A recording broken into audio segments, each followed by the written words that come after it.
Hey there, Grumpy Old Fart here. Due to YouTube's changing quote-unquote community standards, I created a channel called Grumpy Old Fart over on Rumble, a free speech alternative to YouTube. You can see all of my stuff over there, including my political and social commentary, as well as my current events videos. The links to my YouTube and Rumble channels, as well as links to let you order my books, are in the description of this video. If you enjoy my content, please like, share, subscribe, and comment. I welcome your comments, even if you disagree with me. Now, on with the video. Hey there, Grumpy Old Fart here. I'm doing an unexplained phenomena video on energy objects. That title is, I know, a contradiction in terms, energy and objects, but just bear with me. I do videos on UFOs and on unexplained phenomena and on all kinds of different stuff. But we're not sure exactly what these energy objects are, so I put it under unexplained phenomena. People all over the world have reported UFOs for thousands of years, and I've done tons of videos on those. Go check them out. This video is not about standard UFOs or UAPs per se, if there is such thing as a standard UFO, you know. People all over the world for centuries have reported strange energy objects in the sky.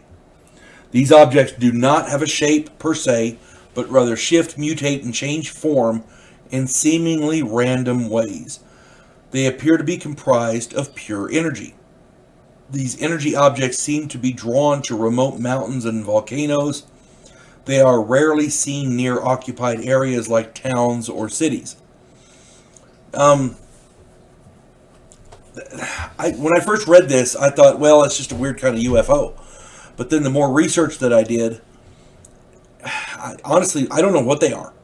There's so many conflicting reports.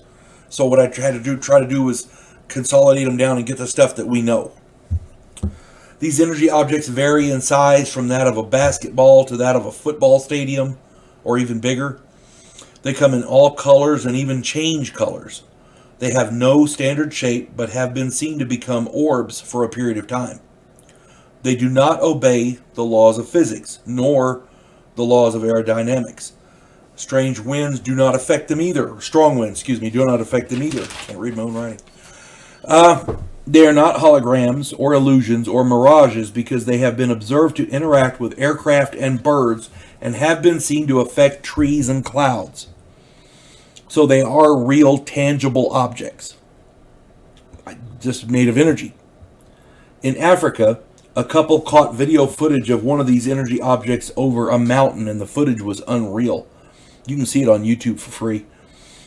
The more you delve into this, the more you get the quote-unquote experts who are making theories about this. So here we go. Possible explanations. Drones, but these aren't drones that I'm aware of, and I don't think they're from Earth. If they're drones, they're not from Earth. Or not from this Earth. How's that? People have theorized that there's possible spacecraft, which presupposes there are pilots, maybe, in this thing. I don't know. Cryptids. People are saying these may be cryptids, and this is plausible, but would mean that there are creatures of pure energy on our world. Are they from Earth or not? I don't know, but we've seen them. They're here. If these things are creatures of some kind, they're made of pure energy, which, means we're going to have to start studying them. A lot of people think they're aliens, which, again, seems plausible. A lot of people think they're some sort of an interdimensional craft, and again, this presupposes that there are pilots somewhere, maybe, inside or whatever.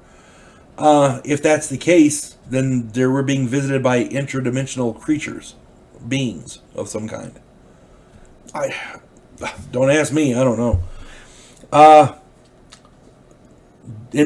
Some people are theorizing that these are interdimensional beings themselves, not people, not beings flying a craft, but actual interdimensional beings that can go back and forth on their own, which, again, if there is some type of a creature, that's something we need to study. And lastly, the theory, in my opinion, that seems the most viable at this point is that they are portals of some kind. And this does seem plausible. I've done videos on portals. Go check them out. If these are not naturally occurring portals, then who's creating them? That's the other question we have to ask. Now, right now, there are more questions than facts or answers. And that, if you're a scientist and you are okay with there being more questions than answers, yeah, you're not a good scientist. Somebody needs to be studying these things more in depth, and not that bullshit stuff that the government's doing with UAPs. I'm talking real studies. Because if these things are here, I've seen people have seen them interact with birds and clouds and things like that. So they are physical objects, or do they pose us a threat? If so, we got to figure out how to defend against them. That's where the scientists come in. We got to figure out what they are. Now, I'm not saying we got to, go obliterate them. That's not what I'm talking about. But what if these things accidentally hurt something? UFOs have been known to attack people. They have been known to hurt people. They have been known to abduct people for scientific experimentation. If these things are something along those lines, we need to defend ourselves, be able to defend ourselves against the UFOs, the UAPs, and these things. I guess technically this could be considered a UAP, unexplained aerial phenomena, theoretically. But until we know more about them, I'm classifying them as an unexplained phenomena. Anybody else has any more information, please stick it in the comments. I'm glad to read it. You folks have a good day now. God bless one and all. Clarissa Lowe, a historian from the future. Delmore Kane, a Civil War veteran turned outlaw. This oddball pairing faces a conspiracy of epic proportions spanning the centuries.